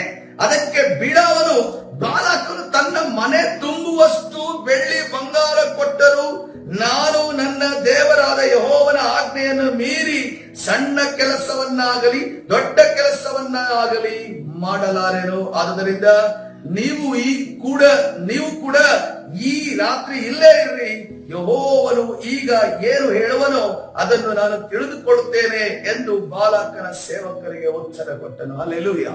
ಕರ್ತನ ಪರಿಶುದ್ಧ ನಾಮಕ್ಕೆ ಸ್ತೋತ್ರವೇ. ನೋಡ್ರಿ, ಅವನೇನು ಹೇಳಿಲ್ಲ, ಮನೆ ತುಂಬಾ ನಾನು ಚಿನ್ನ ಕೊಡ್ತೀನಿ ಅಂತ ಅನ್ಕೊಂಡು ಏನು ಹೇಳಿಲ್ಲ, ಮನೆ ತುಂಬಾ ಬೆಳ್ಳಿ ಕೊಡ್ತೀನಿ ಅಂತ ಹೇಳಿಲ್ಲ, ಮನೆ ತುಂಬಾ ಹಣ ಕೊಡ್ತೀನಿ ಅಂತ ಅನ್ಕೊಂಡು ಹೇಳಿಲ್ಲ. ಆದ್ರೆ ರಿಕ್ವೆಸ್ಟ್ ಹೆಂಗ್ ಹೋಗ್ತಾ ಇದೆ ಅಂತಂದ್ರೆ, ನಾನು ವಿರೋಧ ಮಾಡ್ತಿದ್ದೇನೆ ಅನ್ನುವ ರೀತಿಯಲ್ಲಿ ರಿಕ್ವೆಸ್ಟ್ ಹೋಗ್ತಾ ಇದೆ. ಅನೇಕ ಬಾರಿ ನಾವು ಕೂಡ ಕೆಲಸದಲ್ಲಿ ಕಪಟವಾಗಿ ಮಾತಾಡ್ತೇವೆ. ನಮ್ಗೆ ಏನಾದ್ರು ಬೇರೆಯವರಿಂದ ಮಾಡಿಸ್ಬೇಕು ಅಂತ ಇದ್ದಾಗ ನಾವು ನೋ ಅನ್ನೋದ್ರಲ್ಲೇ ಎಸ್ಸಿರುತ್ತೆ, ನಾವು ನೋ ಅನ್ನೋದ್ರಲ್ಲೂ ಇಲ್ಲ ಬೇಡ ಅನ್ನೋದ್ರಲ್ಲೇ ಎಸ್ಸಿರುತ್ತೆ. ಅದಕ್ಕೋಸ್ಕರವಾಗಿ ಈ ರೀತಿ ಏನ್ ಮಾಡ್ತಾ ಇದ್ರೆ, ಬೆಳ್ಳಿ ಬಂಗಾರವನ್ನ ನೀನು ಮನೆ ತುಂಬಿಕೊಡ. ಯಾಕಂದ್ರೆ ಆಸೆ ಏನಿದೆ, ನನ್ನ ಮನೆ ಬೆಳ್ಳಿ ಬಂಗಾರದ ತುಂಬಿರ್ಬೇಕು ಅನ್ನೋ ಅಂತ ಆಸೆ ಇಲ್ಲಿ ಪ್ರವಾದಿಗಿದೆ.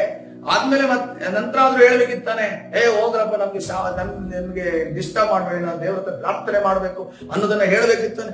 ಆದ ನಂತರ ಕೂಡ ಏನ್ ಹೇಳ್ತಾ ಇದ್ದಾರೆ, ಆದುದರಿಂದ ನೀವು ಕೂಡ ಈ ರಾತ್ರಿ ಇಲ್ಲೇ ಇರಿ, ಯೆಹೋವನು ಈಗ ಏನು ಹೇಳುವನೋ ಅದನ್ನು ನಾನು ತಿಳಿದುಕೊಳ್ಳುತ್ತೇನೆ ಎಂದು ಬಾಲಾಕನ ಸೇವಕರಿಗೆ ಉತ್ತರ ಕೊಟ್ಟನು. ಹಲ್ಲೆಲೂಯಾ. ಇಷ್ಟೊಂದು ಅಭಿಷೇಕ ಹೊಂದಿದ ಪ್ರವಾದಿಗೆ ತಿಳಿದಿಲ್ಲ ದೇವರು ಹೌದು ಎಂದರೆ ಹೌದು, ಇಲ್ಲ ಎಂದರೆ ಇಲ್ಲ ಎಂದು ಹೇಳುವ ಆತನಾಗಿದ್ದಾನೆ. ಹಲ್ಲೆಲೂಯಾ. ಅದನ್ನು ಮತ್ತೆ ಮಾತು ತಿರುಗಿಸಿ ಹೇಳುವಾತನ ನಮ್ಮ ಕರ್ತನಲ್ಲ. ನಮ್ಮ ದೇವರ ಮಾತನ್ನ ಬದಲಾಯಿಸುವ ದೇವರಲ್ಲ. ಈ ಬ್ರೀಡಾಮನನ್ನ ಬಾಲಕನು ಸಂಪೂರ್ಣವಾಗಿ ಸ್ಟಡಿ ಮಾಡಿದ್ದಾನೆ. ಆ ಸ್ಟಡಿ ಮಾಡಿ ಕೊಟ್ಟಿದ್ದು ಯಾರು? ಸೈತಾನನು ಸಂಪೂರ್ಣವಾಗಿ ಸ್ಟಡಿ ಮಾಡಿ ಕೊಟ್ಟಿದ್ದಾನೆ. ಇವನಿಗೆ ನಿನ್ನ ಹಣ ಬಿಸಾಕಿದ್ರೆ ಅವನು ಖಂಡಿತವಾಗಿ ನಿನ್ನ ಕೆಲಸವನ್ನು ಮಾಡಿ ಏನು ಬೇಕಾದ್ರೂ ಮಾಡ್ತಾನೆ. ಈ ರೀತಿಯಲ್ಲಿ ನಮ್ಮ ಜೀವಿತದಲ್ಲಿ ಇವತ್ತಿನ ದಿವಸ ಕೂಡ ನಮಗೆ ಈ ಲೋಕ ಸಂಬಂಧ ವಿಚಾರಗಳು ನಾವು ಯಾವ ರೀತಿಯಲ್ಲಿ ಅದಕ್ಕೆ ಸ್ಥಾನಮಾನಗಳನ್ನು ಕೊಟ್ಟಿದೆ. ಯಾಕಂದ್ರೆ ನೋಡ್ರಿ, ಅನೇಕ ಬೆಂಗಳೂರು ಪಟ್ಟಣದಲ್ಲಿ ಪ್ರವಾದಿಗಳಿದ್ದಾರೆ, ಸೇವಕರಿದ್ದಾರೆ. ಅವ್ರ ಒಂದು ಪರಿಸ್ಥಿತಿಯಲ್ಲಿ ಒಬ್ಬರ ಸಾಕ್ಷಿ ನನಗೆ ಗೊತ್ತಿದೆ. ಅವರ ಒಂದು ಮನೆ 17 ಕಡೆ ನೀರು ಸೋರ್ತಾ ಇತ್ತಂತೆ. 17 ಕಡೆ ಆಲೋಚನೆ ಮಾಡ್ರಿ, ಒಂದು ಚಿಕ್ಕ ಮನೆ 17 ಕಡೆ ನೀರು ಸೋರ್ತಿತ್ತಂತೆ. ಅವರ ನೀರು ಸೋರೋದಕ್ಕೆ ಅದನ್ನ ಕಂಟ್ರೋಲ್ ಮಾಡೋದಕ್ಕೋಸ್ಕರ ಬಕೆಟ್ಗಳನ್ನ, ಪಾತ್ರೆಗಳನ್ನ, ಲೋಟಗಳನ್ನ, ಮತ್ತೆ ಚಿಕ್ಕ ಚಿಕ್ಕ ಪಾತ್ರೆಗಳನ್ನೆಲ್ಲ ಇಟ್ಟು ಆ ರೀತಿಯಲ್ಲಿ ಒಂದು ಗೋಣಿ ಚೀಲದಲ್ಲಿ ಮಲಗಿದಂತ ವ್ಯಕ್ತಿ ಅವರಾಗಿದ್ದಾರೆ. ಇವತ್ತಿನ ದಿವಸ ಅಂತ ಸ್ಥಿತಿಯಲ್ಲಿ ಬೆಳೆದು ಬಂದಂತ ಮತ್ತು ಆ ಸಮಯದಲ್ಲಿ ದೇವರೇ ನಿನ್ನನ್ನು ನಾನು ನೋಡಬೇಕು ಅನ್ನೋದನ್ನ ಕೇಳಿದಂತ ಸಂದರ್ಭದಲ್ಲಿ ದೇವರು ದರ್ಶನವನ್ನ ಪಡೆದಂತ ವ್ಯಕ್ತಿ ಅವರಾಗಿದ್ದಾರೆ. ಅದೇ ರೀತಿಯಲ್ಲಿ ಆ ಸಂದರ್ಭದಲ್ಲಿ ದೇವರ ಅಭಿಷೇಕವನ್ನು ಹೊಂದಿ ನಡೆಸಿದಂತ ವ್ಯಕ್ತಿ ಅವರಾಗಿದ್ದಾರೆ. ಇವತ್ತಿನ ದಿವಸ ಅವರ ಸೇವೆ ಯಾವ ರೀತಿ ಇದೆ ಅಂತಂದ್ರೆ, ಕೇವಲ ಹಣದ ವಿಚಾರ ಅವರು ಮಾತಾಡ್ತಾರೆ. ಮನಿ ಅನಾಯಿಂಟಿಂಗ್ ಅಂತ ಅಂತಾರೆ, ಅಥವಾ ಡಬಲ್ ಮನಿ ಅನಾಯಿಂಟಿಂಗ್ ಅಂತ ಹೇಳ್ತಾರೆ, ಡಬಲ್ ಪ್ರಾಸ್ಪೆರಿಟಿ ಅನಾಯಿಂಟಿಂಗ್ ಅಂತ ಹೇಳ್ತಾರೆ. ಯಾವುದು ಕೂಡ ಈ ಹಣಕ್ಕೆ ಟಚ್ ಆಗದೆ ಇರೋ ಒಂದು ವರ್ಡ್ ಇಲ್ಲ. ನಂಗೆ ಏನಂತಂದ್ರೆ, ಈ ಹಣಕ್ಕೆ ಟಚ್ ಆಗದೆ ಇರೋ ವರ್ಡ್ ಏನಾದ್ರು ಇವ್ರು ಬಾಯಲ್ಲಿ ಬರುತ್ತಾ ಅಂತ ಅನ್ಕೊಂಡ್ಕೊಳ್ಳೋದ್ರೆ, ಅದಕ್ಕಿಂತ ಇನ್ನು ಇಂಗ್ಲಿಷ್ ಡಿಕ್ಷನರಿಯಲ್ಲೇ ಇಲ್ಲದೆ ಇರುವಂತ ವರ್ಡ್ಗಳಂತ ಅಂತಾರೆ, ಗೊತ್ತಿಲ್ಲ. ಅದಕ್ಕೆ ಏನಾದ್ರೂ ಒಂದು ಕನೆಕ್ಷನ್ ಒಂದೇ ಇರುತ್ತೆ. ಆ ರೀತಿಯಲ್ಲಿ ಈಗಿನ ಒಂದು ಬೆಂಗಳೂರು ಪಟ್ಟಣದಲ್ಲಿ ಅವರು ಜೀವಿಸುವವರಾಗಿದ್ದಾರೆ. ಅವರ ಇದು ಏನೋ ಬಾಡಿ ಮೇಲೆ ಇರುವಂತ ಚಿನ್ನ ಆಗಿರ್ಬೋದು, ಬಾಡಿ ಮೇಲೆ ಇರುವಂತಹ ಬಟ್ಟೆಗಳಾಗಿರ್ಬೋದು, ಶೂಸ್ ಆಗಿರ್ಬೋದು, ಎಲ್ಲವೂ ಕೂಡ ಲಕ್ಷದ ಮೇಲೆ ಇರುವಂತದ್ದು. ಲಕ್ಷದ ಮೇಲೆ ಅದನ್ನ ಇಟ್ಕೊಂಡೇ ಸ್ಟೇಜ್ ಮೇಲೆ ನಿಲ್ತಾರೆ ರೀಚ್ ಮಾಡೋದಕ್ಕೆ. ಅದೇ ನನ್ಗೆ ಗೊತ್ತಿಲ್ಲ ಅವ್ರ ಹೃದಯದಲ್ಲಿ ಏನ್ ನಡೀತಿದೆ ಆದ್ರೆ ದೇವರು ಕೃಪೆಯಿಂದ ನಮ್ಮನ್ನ ಆ ಸ್ಥಿತಿಗೆ ದೇವರು ಕರೆದುಕೊಂಡು ಕರ್ತನೆ ಆ ಸಮಯದಲ್ಲಿ ಕರ್ತನು ನಮ್ಮನ್ನು ಎಚ್ಚರಿಸಿ ದೀನ ಸ್ಥಿತಿಯಲ್ಲಿ ನಡೆಯುವಾಗ ಜೀವನ ಪರ್ಯಂತ ಇರುವಾಗ ಕರ್ತನು ಯಾವ ರೀತಿಯಲ್ಲಿ ಇದ್ದನೋ, ಹಾಗೆ ಯೇಸು ಕ್ರಿಸ್ತನನ್ನು ಅವ್ರು ಯಾವ ರೀತಿ ಬೋಧಿಸಿದ್ರು ಅಂತಂದ್ರೆ, ಯೇಸು ಕ್ರಿಸ್ತನ ಏನು ಕಡಿಮೆ ರೂಪಾಯಿಯ ಬಟ್ಟೆಯನ್ನು ಧರಿಸ್ತಾ ಇಲ್ಲ, ಅವರು ಲಿನೆನ್ ಬಟ್ಟೆಯನ್ನು ಧರಿಸ್ತಾ ಇದ್ರು ಅಂತ ಅನ್ಕೊಂಡು ಆ ರೀತಿ ಬೋಧಿಸ್ತಾರೆ. ಅದಕ್ಕೆ ನಾನು ಇಂಥ ಒಂದು ಬಟ್ಟೆಯನ್ನು ನಾವು ಧರಿಸೋದು ಅಂತ ಅನ್ಕೊಂಡು ಅವ್ರು ಹೇಳ್ತಾರೆ. ಹಲ್ಲೆಲೂಯಾ. ಕರ್ತನ ಸನ್ನಿಧಾನದಲ್ಲಿ ನಮ್ಮನ್ನ ನಾವು ಇವತ್ತಿನ ದಿವಸ ಯಾವ ರೀತಿಯಲ್ಲಿ, ಹಾಗೆ ನೋಡ್ರಿ, ಈಗ ಆ ಪ್ರವಾದಿಯನ್ನು ಯಾವ ರೀತಿಯಲ್ಲಿ ಜಡ್ಜ್ ಮಾಡ್ತಾರೆ ವಿಶ್ವಾಸಿಗಳು. ಇವರಿಗೆ ತೆಗೆದುಕೊಂಡು ಹಣ ಕೊಟ್ರೆ ಸಾಕು, ಇವರು ನಮಗೆ ಪ್ರವಾದನೆ ಹೇಳ್ತಾರೆ, ಇವರು ನಮಗೆ ಬ್ಲೆಸ್ ಮಾಡ್ತಾರೆ. ಆ ರೀತಿಯಲ್ಲಿ ಆ ವಿಶ್ವಾಸಿಗಳು ಜಡ್ಜ್ ಮಾಡಿರ್ತಾರೆ. ಬೇರೆ ಏನು ಬೇಡ, ಇವ್ರಿಗೇನು ಬೇಡ, ನೋಟ್ ಬಿಸಾಕಿದ್ರೆ ಸಾಕು, ಎಲ್ಲ ಬ್ಲೆಸ್ಸಿಂಗ್ಸ್ ಬರುತ್ತೆ. ಅದೇ ರೀತಿಯಲ್ಲಿ ಇಲ್ಲಿ ಬಾಲಾಕನ ಏನ್ ಮಾಡ್ತಾ ಇದ್ದಾನೆ, ಪ್ರವಾದಿಯನ್ನ ಯಾವ ರೀತಿ ಜಡ್ಜ್ ಮಾಡ್ತಾ ಇದ್ದಾನೆ, ಸೈತಾನನ್ನು ಯಾವ ರೀತಿ ಜಡ್ಜ್ ಮಾಡ್ತಾ ಇದ್ದಾನೆ. ಇವನಿಗೆ ಹಣ ಕೊಟ್ಟರೆ ಸಾಕು, ಇವನು ಚೇಂಜ್ ಆಗ್ತಾನೆ ಅಥವಾ ಏನ್ ಬೇಕಾದ್ರೂ ಮಾಡ್ತಾನೆ. ಈ ರೀತಿಯಲ್ಲಿ ಹಳೆ ಒಡಂಬಡಿಕೆಯಲ್ಲಿ ಒಂದು ನಾವು ನಿದರ್ಶನವನ್ನು, ಎರಡನೇ ನಿದರ್ಶನ ನಾವು ನಮ್ಗೆ ಗೊತ್ತಿದೆ. ಗೇಜಿಯ ವಿಚಾರದಲ್ಲಿ ಎಲಿಯನ್ ಏನ್ ಮಾಡ್ತಾನೆ, ಇದನ್ನ ಯಾವ್ದನ್ನು ನಾನು ತೆಗೆದುಕೊಳ್ಳೋದಿಲ್ಲ. ಹಾಮನಿಗೆ ಹೇಳ್ತಾನೆ, ಯಾವ್ದನ್ನು ನನಗೆ ಬೇಡ ನನಗೆ ಅಂತ ಅನ್ಕೊಂಡು, ನೀನು ನಿನ್ನ ಊರಿಗೆ ಹೋಗು, ನಿನಗೆ ಸ್ವಸ್ಥತೆ ಆಯ್ತಲ್ಲ, ನಿನಗೆ ಒಳ್ಳೇದಾಯ್ತಲ್ಲ, ನೀನು ಹೋಗು, ದೇವರಿಗೆ ಮಹಿಮೆಯನ್ನು ಸಲ್ಲಿಸ್ತಾ ಹೋಗು ಅಂತ ಅನ್ಕೊಂಡು ಹೇಳಿದಾಗ ಗೇಜಿ ಏನ್ ಮಾಡ್ತಾನೆ, ಅವ್ರಿಗೆ ಆವಾಗಲೇ ಮನಸ್ಸಲ್ಲಿ ತೊಡಿತಾ ಇದೆ. ಅವನು ಇಷ್ಟು ಬೇಕು ಅಂತ ಹೇಳಿದಾಗ ನಮ್ಮ ಯಜಮಾನ ಬೇಡ ಅಂತ ಅಂದ್ಬಿಟ್ರಲ್ಲ ಅನ್ಕೊಂಡು ಓಡಿ ಹೋಗಿ ಅಲ್ಲಿ ಇಬ್ರು ಯವನಸ್ಥರು ಪ್ರವಾದಿಗಳು ಬಂದಿದ್ದಾರೆ, ಅವರಿಗೆ ಬಟ್ಟೆ ಮತ್ತು ಸ್ವಲ್ಪ ಬೆಳ್ಳಿಯನ್ನ ಕೊಡಿಯಿಂದ ಅನ್ಕೊಂಡು ಕೇಳಿ ಅದನ್ನೇನಂತಾನೆ ಏನ್ ಮಾಡ್ತಾನೆ, ಅವನಿಗೆ ತಗೋತಾನೆ. ಕೊನೆಗೆ ಏನಾಯ್ತು, ಆ ಹಾಮಾನನಿಗಿದ್ದಂತ ಬಿಟ್ಟು ಹೋದಂತ ಕುಷ್ಠದ ದುರಾತ್ಮವು ಯಾರನ್ನ ಹತ್ಕೊಳ್ತು, ಕೊನೆಗೆ ಆ ಒಂದು ಗೇಜಿಯ ಮೇಲೆ ಹತ್ಕೊಳ್ಳಿಕ್ಕೆ ನಾವು ನೋಡ್ತೇವೆ. ಹಲ್ಲೆಲೂಯಾ. ಕರ್ತನ ಸನ್ನಿಧಾನದಲ್ಲಿ ಇವತ್ತಿನ ದಿವಸ ನಮ್ಮ ವೀಕ್ನೆಸ್ ಏನು ಅನ್ಕೊಂಡು ನಾವು ಕಂಡುಹಿಡಬೇಕಾಗಿದೆ. ಸೈತಾನ ಆ ವೀಕ್ನೆಸ್ ಇಂದಲೇ ನಮ್ಮ ನೋಡಿತಾನೆ, ಆ ವೀಕ್ನೆಸ್ ಇಂದಲೇ ನಮ್ಮ ನೋಡಿತಾನೆ. ಮುಂದೆ ನೋಡುವಾಗ ನೋಡ್ರಿ, ಅಪೊಸ್ತಲರ ಕೃತ್ಯದಲ್ಲಿ ನಾವು ಗಮನಿಸ್ತೇವೆ 16ನೇ ಅಧ್ಯಾಯ. ಇದು ಒಂದು ಬಹಳ ಒಂದು ವಿಚಿತ್ರವಾದ ಒಂದು ನಿದರ್ಶನ. 16ನೇ ಅಧ್ಯಾಯ ಅಪೊಸ್ತಲರ. ಆದ್ರೆ ಎಲ್ಲಾ ಸೇವಕರಿಗೂ, ಎಲ್ಲಾ ಪ್ರವಾದಿಗಳಿಗೂ, ಅಪೊಸ್ತಲರಿಗೂ, ಪ್ರವಾದಿಗಳಿಗೂ, ವರ್ಷಪ್ ಲೀಡರ್ಸ್ಗೂ, ಅದೇ ರೀತಿ ಎಲ್ಲ ವಿಶ್ವಾಸಿಗಳಿಗೂ, ಸಭೆ ಹಿರಿಯರಿಗೂ ಇರುವಂತಹ ಶೋಧನೆ, ಈ ದಿನಮಾನಗಳಲ್ಲಿ ಇರುವಂತಹ ಶೋಧನೆ ಇದಾಗಿದೆ. ಯಾವುದೇ ಒಳ್ಳೆ ಕಾರ್ಯವನ್ನ ಮಾಡಿದ್ರೆ ಇದನ್ನ ನಾವು ಎದುರಿಸ್ತೀವಿ. ನೋಡಿ, ಗಮನಿಸ್ರಿ, ಆಕ್ಟ್ಸ್ 16ನೇ ಅಧ್ಯಾಯ 16ನೇ ವಚನ. ಬಳಿಕ ಪ್ರಾರ್ಥನೆ ಮಾಡುವ, ಇಲ್ಲಿ ಪೌಲ ಸೀಲರು ಎಲ್ಲೋಗ್ತಾ ಇದ್ದಾರೆ? ಒಂದು ಜಾಗಕ್ಕೆ ಸುವಾರ್ತೆಯನ್ನು ಸಾರುತ್ತಾ ಹೋಗ್ತಾ ಇದ್ದಾರೆ. ಬಳಿಕ ಪ್ರಾರ್ಥನೆ ನಡೆಯುವ ಆ ಸ್ಥಳಕ್ಕೆ ನಾವು ಹೋಗುತ್ತಿರುವಾಗ ಗಾಢಗಾತಿಯಾದ ಒಬ್ಬ ದಾಸಿಯು ನಮ್ಮೆದುರಿಗೆ ಬಂದಳು. ಅವಳು ಕಣಿ ಹೇಳುವುದರಿಂದ ಅವಳ ಯಜಮಾನರಿಗೆ ಬಹು ಆದಾಯವಾಗುತ್ತಿತ್ತು. ಪೌಲನು ನಾವು ಹೋಗುತ್ತಿರುವಾಗ ಅವಳು ಹಿಂದೆ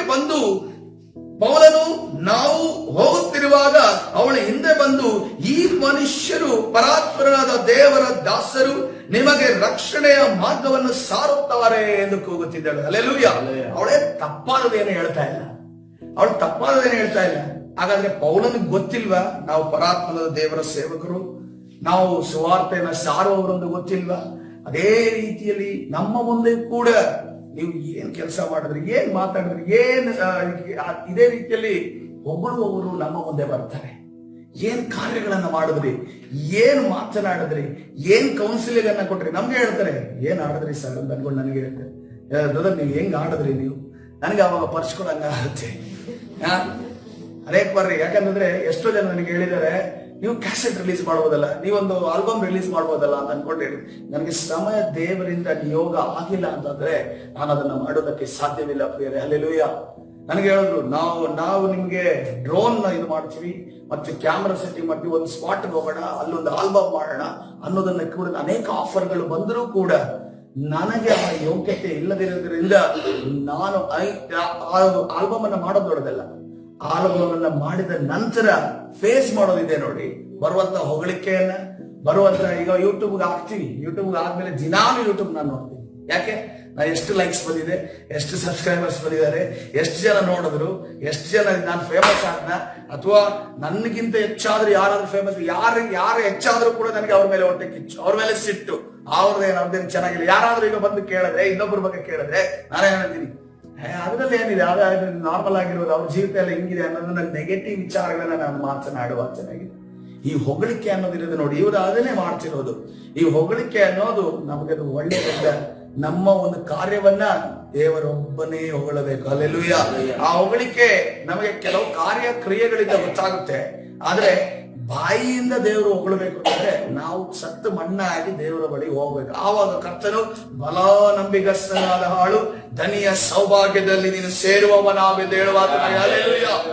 ಈ ಒಂದು ಹೊಗಳಿಕೆ ಕೂಡ ನಮ್ಮನ್ನ, ನಾವು ಮಾಡುವಂತ ಕಾರ್ಯವನ್ನ ನಾವು ಯಾವ ಸ್ಪೀಡ್ ಅಲ್ಲಿ ದೇವರಿಗೆ ಹೋಗ್ತೇವೋ ಆ ಸ್ಪೀಡ್ ಅನ್ನ ಕಡಿಮೆ ಮಾಡುವಂತದ್ದಾಗಿದೆ ಮತ್ತು ನಮ್ಮನ್ನ ಸೋತು ಹೋಗುವಂತೆ ಮಾಡುವಂತದ್ದು ಇದೇ. ಅದಕ್ಕೋಸ್ಕರವಾಗಿ ನೋಡ್ರಿ, ಪೌಲನು ಸಿಟ್ಟಾಗ್ತಾ ಇದ್ದಾರೆ. ಪೌಲನಿಗೆ ಆವೇಶ ಅಲ್ಲಿ ಉಂಟಾಗ್ತದೆ. ಏನ್ ಹೇಳ್ತಾ ಇದ್ದಾರೆ ಪೌಲನು? ಹೀಗೆ ಅನೇಕ ದಿವಸ, ಒಂದಿನ ಅಲ್ಲ ಅನೇಕ ದಿವಸ ಮಾಡಿದ್ದರಿಂದ ಪೌಲನು ಹೋಗುವಾಗ ಬರುವಾಗ ಇವರು ಪರಾತ್ಪರನ ಸೇವಕರು, ಇವರು ಸುವಾರ್ತೆಯನ್ನು ಸಾರ್ತಾರೆ, ಇವರಲ್ಲಿ ಅದ್ಭುತ ಮಾಡ್ತಾರೆ, ಇವರು ಮುಟ್ಟದ ಗುಣ ಆಯ್ತು, ಇವರು ಅಲ್ಲಿ ಆ ವಾಕ್ಯ ಹೇಳಿದಾಗ ಅಲ್ಲಿ ಅಭಿಷೇಕ ಆಯ್ತು, ಅನೇಕ ದುರಾತ್ಮನ ಕಾರ್ಯ ಲಯವಾಯಿತು, ದೆವ್ವಗಳು ಬಿಟ್ಟು ಹೋದವು. ಎಲ್ಲವನ್ನ ಹೇಳ್ತಾ ಇರುವಾಗ ಆವಾಗ ಪೌಲನು ಬಹಳವಾಗಿ ಬೇಸರಗೊಂಡು ಹಿಂತಿರುಗಿ ಆ ದೆವ್ವಕ್ಕೆ ಅವಳನ್ನು ಬಿಟ್ಟು ಹೋಗು ಎಂದು ಯೇಸು ಕ್ರಿಸ್ತನ ಹೆಸರಿನಲ್ಲಿ ನಿನಗೆ ಅಪ್ಪಣೆ ಕೊಡುತ್ತೇನೆ ಎಂದು ಹೇಳಿದನು. ಅದೇ ಗಳಿಗೆ ಅಲ್ಲಿಗೆ ಅದು ಬಿಟ್ಟು ಹೋಯಿತು. ಹಲ್ಲೆಲೂಯಾ. ಹಾಗಾದ್ರೆ ಪೌಲನು ನಮ್ಗೆ ಏನು ಕಳಿಸ್ಕೊಡ್ತಾ ಇದ್ದಾನೆ? ಒಂದು ಸ್ಟ್ರಾಟಜಿ. ಸೈತಾನನ ವಿರುದ್ಧವಾಗಿ ಹೊಗಳಿದ್ರೆ ನಮ್ಗೆ ಬೇಸರ ಆಗ್ಬೇಕು, ಹೊಗಳಿದ್ರೆ ನಮ್ಗೆ ಸಂತೋಷ ಆಗಬಾರದು, ನಮಗೆ ಬೇಸರ ಆಗಬೇಕು. ಯಾಕೆ ಅಂತಂದ್ರೆ ಆ ಕಾರ್ಯವನ್ನು ಮಾಡಿದವರು ನಾವಲ್ಲ, ಯೇಸು ಕ್ರಿಸ್ತನ ನಾಮದಲ್ಲಿ ನಾವು ಪ್ರಾರ್ಥನೆ ಮಾಡಿದಾಗ ಅಲ್ಲಿ ಕಾರ್ಯ ನಡೆಯುತ್ತೆ ಎಂದು ನಾವು ನೋಡ್ತೇವೆ. ಹಲ್ಲೆಲೂಯಾ. ಅನೇಕ ಬಾರಿ ಗೊತ್ತಿಲ್ಲದೆ ನಮ್ಮಲ್ಲಿ ಬದಲಾವಣೆಗಳಾಗ್ತವೆ. ಹೊಗಳಿದಾಗ ಏನಾಗುತ್ತೆ, ನಮಗೆ ಉಬ್ಬುವಿಕೆ ಬಂದು ಬಿಡ್ತವೆ. ಅದು ಮನುಷ್ಯನ ಸ್ವಭಾವ. ಆದರೆ ಆ ತಕ್ಷಣವೇ ನಾವು ತಿಳಿದುಕೊಂಡು ಯಾವಾಗ ಕರ್ತನಿಗೆ ಮಹಿಮೆಯನ್ನು ಸಲ್ಲಿಸುತ್ತೇವೋ ಆವಾಗ ಮುಂದೆ ಕೂಡ ಕರ್ತನು ನಮ್ಮ ಜೊತೆ ಇದ್ದು ನಡೆಸುವಾತನಾಗಿದ್ದಾನೆ. ಹಲ್ಲೆಲೂಯಾ.